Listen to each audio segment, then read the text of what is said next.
né? Então, essa ideia, e depois a ideia do Jacques Maritain, ela vai dizer o seguinte: a obra da cristandade sacra era uma obra divina através da ação humana. Agora, a obra a ser feita na cristandade laica, na sociedade civil vitalmente cristã, na cristandade profana, é uma obra humana que permita passar o amor divino pelo mundo, pelo trabalho, pelas instâncias humanas e temporais. Veja, o que o Jacques Maritain está fazendo? O Jacques Maritain está transformando uma circunstância que não é ideal em hipótese alguma, mas que é uma circunstância que está aí, né, digamos assim, que está aí. Efetivamente, numa tal circunstância, o cristão tem que fazer, o católico tem que fazer o máximo que for possível. Ele tem que, efetivamente, num mundo já laicista e tal, ele tem que se esforçar ao máximo para tentar infundir caridade nos ambientes onde ele está. Agora, se isto for o ideal, vocês conseguem entender que se isto for o ideal, psicologicamente, o negócio já está perdido? Já está perdido, não?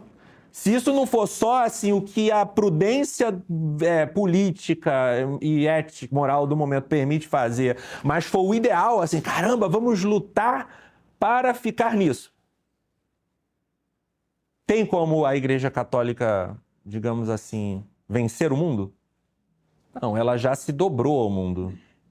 Já se dobrou ao mundo. Veja, eu não estou aqui duvidando da boa intenção do Jacques Maritain. Eu não estou aqui duvidando eu não posso conhecer os motivos do coração dele. Eu acho que a inteligência dele sobre esse assunto está muito errada, pelas razões que eu disse agora e outras, melhores do que as que eu pude dizer. A inteligência dele sobre esse assunto está muito obscurecida, mas deixemos o coração dele ser julgado por Nosso Senhor, né?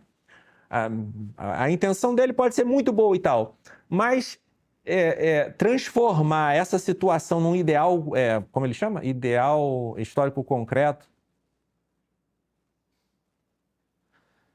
E o problema grande é que isso se transformou no ideal da igreja, né? Assim, se transformou no ideal da doutrina social da igreja internacionalista, né? Desde Pater Interes, né? Desde Pater Interes, antes da própria Gaudium et Spes e seguindo Populorum Progressio, essa linhagem da doutrina social internacional. Tem a linhagem da Rerum Novarum, né? 40º ano, 80º adveniens, centésimos anos e tal, e tem a linhagem da Pater Interes, que é a linhagem da dignidade humana, dos direitos humanos, né, da fraternidade universal, e a última ocorrência é a Fratelli Tutti, certo? São duas linhagens diferentes. Porque Rerum Novarum, na época, os papas escreviam para os bispos e para as nações católicas, ou de cultura católica, né? Já que havia a apostasia a apostasia liberal das nações católicas, já estava em curso, né? Na Europa e tal. Mas a doutrina social da igreja foi pensada como uma espécie de doutrina anexa à evangelização, inseparável da evangelização. Atenta, digamos assim, a essa circunstância da questão operária, atenta a essa circunstância do capitalismo industrial, atenta a essa circunstância dos sindicatos, né, da ideologia socialista, buscando dar uma resposta desde a sabedoria católica, mas no final das contas colocando a caridade como a resposta, e não uma luta política para defender a dignidade humana ontológica. Embora a caridade seja a única coisa que vai defender a dignidade humana ontológica e vai promover a dignidade humana moral e espiritual e a dignidade batismal dos filhos de Deus, que é essa aqui, no final das contas, para essa dignidade ontológica foi criada. Então, a doutrina social da igreja na Rerum Novarum nasceu atenta às coisas novas, mas não nasceu, digamos assim, distante das coisas de sempre, né? Não nasceu distante das coisas de sempre. E a nova linhagem da doutrina social internacionalista, que começa em Pater Interes E, bom, a encíclica de João 23 ainda na minha opinião, é bem melhor do que Gaudium et Spes e tudo que se segue, ok? A Pacem in Terris ainda é bem melhor do que tudo que se segue. Não é hora aqui de fazer a crítica da doutrina social da igreja, mas a crítica ao humanismo integral que está na base, digamos assim, de certa implementação dessa doutrina social internacionalista, nova, né? Voltada para a consecução da fraternidade universal. O humanismo integral de Jacques Maritain, o humanismo integral é o nome dessa nova doutrina social da igreja, tanto que o compêndio da doutrina social da igreja, um documento que foi publicado há uns anos, há uma década, há mais tempo, que recolhe tanto a linhagem da Rerum Novarum quanto a linhagem da Pacem in Terris, né, e da Gaudium et Spes, o nome da nova doutrina social da igreja internacionalista e personalista é humanismo integral, oficial. Está escrito no compêndio da doutrina social da igreja. Então, o Jacques Maritain, no final das contas, vai dizer o quê?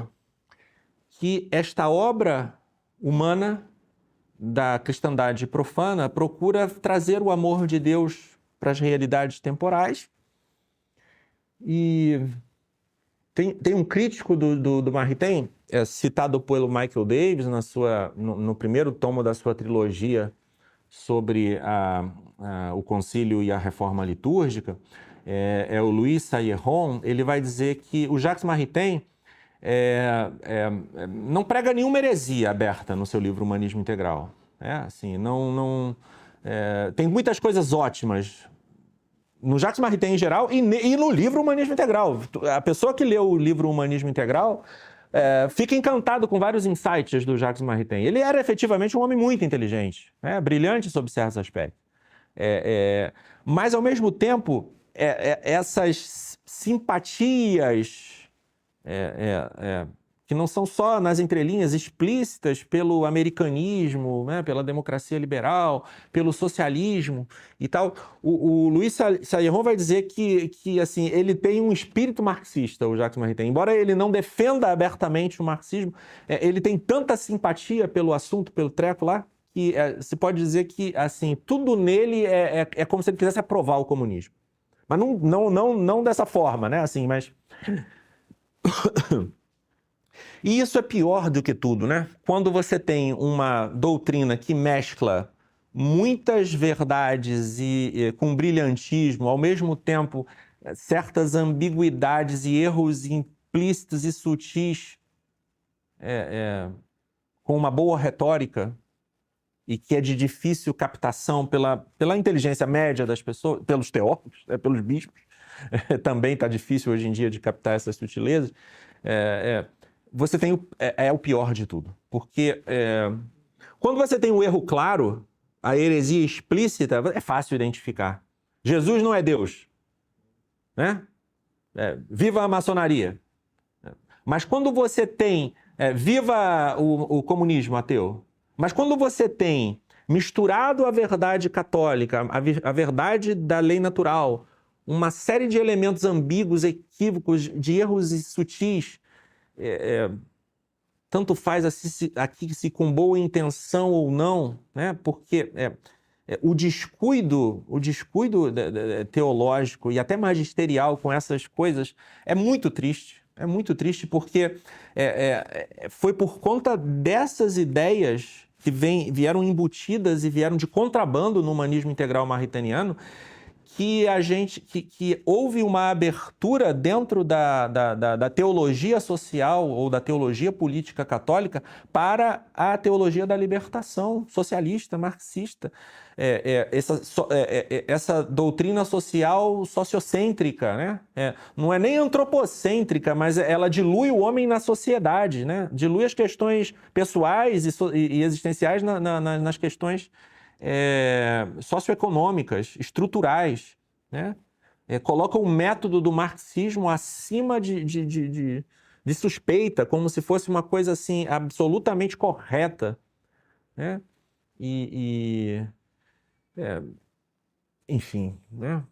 Gustavo Gutierrez, peruano, e Leonardo Boff, brasileiro, são os dois principais expoentes da teologia da libertação na América Latina.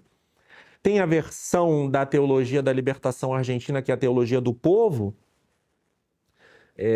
que influencia um pouco o atual pontífice, ou bastante, quiçá, mas a ideia atual da amizade social que vem em Fratelli Tutti, que foi celebrada esse ano na campanha da fraternidade, é uma ideia onde, digamos assim, a Fraternidade Universal de Gaudium et Spes adquire uma conotação já... Não, uma conotação não. Um sentido explícito, imanentista, porque quando você lê Fratelli Tutti, parece que você está querendo realmente celebrar a humanidade, a amizade social. Você até fala da caridade política e tal, mas parece que o pecado original, a necessidade da conversão, nada disso mais entra na perspectiva dessa amizade social. Né? Parece que a dignidade ontológica, dita infinita, nela já está tudo resolvido. Ok? Como se a redenção, o fato objetivo da redenção, já tivesse santificado a humanidade como tal, né? Não só tivesse trazido a graça objetiva a ser apropriada pela conversão pessoal de cada qual dentro da igreja, né? Mas como se a redenção de cada qual já fosse favas contadas, assim, ok? Então que agora o trabalho da igreja seria trabalhar pelo social, trabalhar. Nós estamos nessa, infelizmente. Os dois pontificados anteriores podem ser feitas críticas a eles sobre certos aspectos, mas eles buscaram equilibrar essa nova missão fraterna e libertadora da igreja com a missão clássica da evangelização, ok? Hoje parece que o Vaticano só tem uma missão política no mundo, diplomática, que o diálogo conciliar se transformou num dialogismo meramente diplomático. Eu falo isso com tristeza, né? Não aqui com orgulho de verificar essa situação. Nós precisamos rezar muito pela nossa igreja, pelos nossos pastores, para que retomem, digamos assim, as rédeas da evangelização, para que se convertam, né?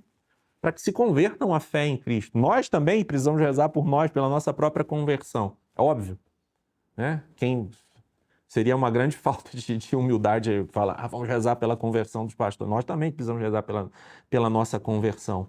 Mas o elemento sobrenatural, o elemento espiritual, todas essas coisas que foram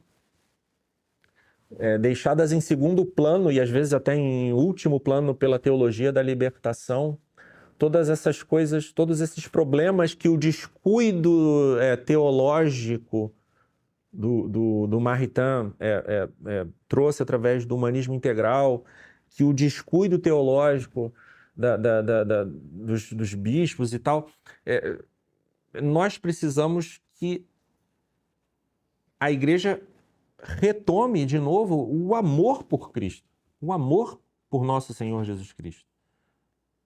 Começando por nós mesmos, né? Começando por nós mesmos. Sim. Nos colocarmos diante do crucifixo, contemplarmos a redenção e entendermos, não só com o cérebro, mas sobretudo com o próprio coração, que nós precisamos nos abrir à graça e levar essa graça para os outros. Veja, a missão da política é muito importante. A missão da política é muito importante. Mas a missão sobrenatural, evangelizadora da igreja é muito mais importante. É muito mais importante. E a evangelização direta, explícita, é mais prioritária, em relação à caridade social, que também é importante. também é indispensável na sua devida medida, né? Então, é chato criticar Jacques Maritain pelas coisas boas que ele escreveu, pelo serviço que ele prestou à filosofia católica, mas é necessário. É necessário, porque no humanismo integral ele meteu os pés pelas mãos, né? As suas simpatias, que não são não tão veladas assim pelas ideologias modernas, a sua ideia estranhíssima do ideal concreto, como é que é? Do ideal histórico concreto, a sua ideia da cristandade profana, da sociedade vitalmente cristã, nada disso frutificou. E já são décadas batendo nessas teclas, Quando a gente vê esses bispos, esses senhores idosos do caminho sinodal alemão, achando que o que falta à igreja é mais conversão ao mundo, quer dizer, ao longo das últimas décadas, esses senhores só fizeram se converter ao mundo. Quer dizer, sei lá, aprendam com o Frei Clodovis Boff. O que falta é se converter a Cristo e converter o mundo a Cristo. Não é bênção para casal irregular, não são essas coisas que vão atrair as pessoas para a igreja e para Deus. Não é isso. O que vai atrair as pessoas para Deus é a confissão franca, o testemunho franco, o martírio, né, que significa a palavra testemunho, o anúncio completamente franco do Evangelho, da Boa Nova de Nosso Senhor Jesus Cristo. Que o humanismo integral, então, possa se tornar, em algum momento, uma página passada, uma página virada, e que nós voltemos a colocar Deus no centro, né? Nenhum tipo de antropocentrismo, mas um teocentrismo no qual a pessoa humana, chamada à santidade, chamada à santificação, chamada à deificação, como falam os padres gregos, né? Como fala Santo Atanásio, como repete Santo Agostinho, Deus se fez homem para que o homem se faça a Deus. Mas como que nós nos fazemos santos, divinos, nessa participação na natureza divina? Não com a prioridade do temporal, não com a prioridade do mundano, não com a prioridade do social, mas colocando a graça, Nosso Senhor Jesus Cristo, os valores do Evangelho, do Espírito, acima dessa preocupação temporal, dessa preocupação mundana. E só assim a gente vai conseguir converter o nosso coração e convencer as outras pessoas. Se nós não estivermos convertidos, não vamos converter, né? Que Deus nos ajude, então, a viver o único humanismo que vale a pena, que é um humanismo que é viver segundo a humanidade de Nosso Senhor Jesus Cristo e restituir a semelhança divina com a graça no nosso coração, vivendo à altura do nosso batismo, levando adiante o Evangelho de Nosso Senhor, tá bom?